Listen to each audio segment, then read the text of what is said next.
ஒரு அடர்ந்த காடு. அங்க ஆத்தங்கரை ஓரமா ஒரு ஒட்டகமும் நரியும் ரொம்ப நாளா நண்பர்களா பேசிக்கிட்டு இருந்தாங்க.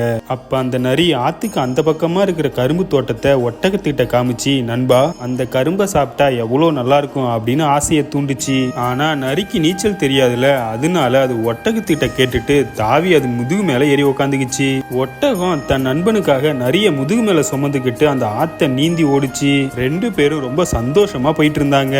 ஒரு வழியா கரையை சேர்ந்துட்டு அந்த உயரமான கரும்பு தோட்டத்துக்குள்ள ரெண்டு பேரும் நுழைஞ்சாங்க.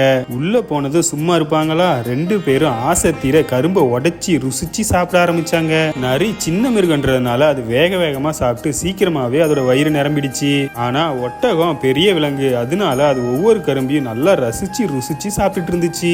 அப்ப அந்த நரிக்கு ஒரு விபரீத ஆசை ஒண்ணு வந்துச்சு. சாப்பிட்டு முடிச்சதும் ஒரு வில்லத்தனமான சிரிப்போட உடனே ஒட்டகத்தை பார்த்துச்சு. அது ஒட்டகத்துக்கிட்ட, நண்பா, எனக்கு சாப்பிட்ட உடனே சத்தமா பாடுற பழக்கம் ஒண்ணு இருக்கு, நான் ஊளையிட போறேன் அப்படின்னு சொல்லுது. ஒட்டகம் பயந்துட்டு, வேண்டாம் நண்பா, நம்ம மாட்டிப்போம் அப்படின்னு கெஞ்சுது. நரி கேட்காம வானத்தை பார்த்து சத்தமா ஊன்னு ஊளையிட ஆரம்பிச்சுது.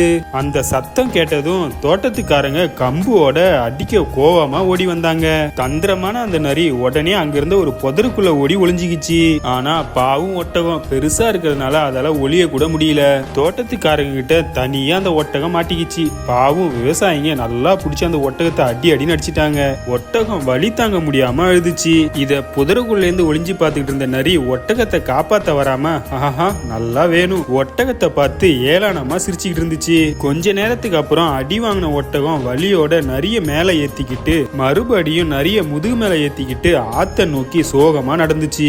ஆத்துக்கு நடுவுல ஆழமான பகுதி வந்தப்ப ஒட்டகம் நின்னுச்சு. நரிய திரும்பி பார்த்து, நண்பா, எனக்கும் ஒரு பழக்கம் இருக்குன்னு சொன்னுச்சு. சாப்பிட்ட உடனே எனக்கு தண்ணியில உருளணும் போல இருக்கு அப்படின்னு சொல்லிட்டு ஒட்டகம் தண்ணியில ஒரு பெரலிச்சு நரியும் தண்ணியில விழுந்துருச்சு.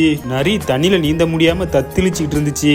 அப்ப ஒட்டகம் மத்தவங்களுக்கு நம்ம என்ன நினைக்கிறோமோ அதுதான் நமக்கும் நடக்கும் அப்படின்னு சொல்லிட்டு மெதுவா நீந்தி போயிடுச்சு. நல்லதே நினைப்போம், நல்லதே நடக்கும். இந்த ஸ்டோரி உங்களுக்கு பிடிச்சிருந்தா மறக்காம நம்ம சேனலை சப்ஸ்கிரைப் பண்ணுங்க, வீடியோக்கு ஒரு லைக் பண்ணுங்க.